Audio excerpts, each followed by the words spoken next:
Xocbichuy es una palabra que en maya significa bordado o hilo contado, técnica que se realiza contando el número de puntadas hasta lograr una figura, que en el estado es practicada en su mayoría por mujeres, pero que algunos hombres como Brandon Pech aprendió a elaborar.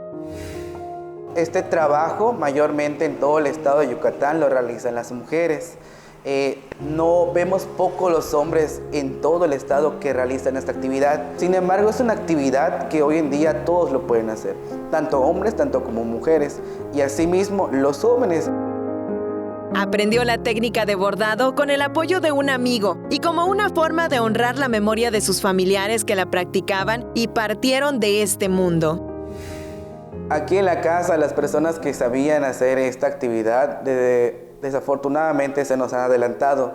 Sin embargo, la misma preocupación de que se pueda perder esta actividad hoy en día, busco y voy tocando puertas. Tuve un viaje y estaba con un amigo que él costura, que es de Tzucacap, Andrés Monforte, que le agradezco muchísimo el que me haya ayudado a poder realizar esta actividad, y dependiendo del tamaño y la dificultad que tenga cada bordado es el tiempo que me lleva. Su esfuerzo es notable en cada uno de los bordados que elabora, los cuales pueden tomar de una semana hasta 3 o 9 meses para ofrecerlos al público.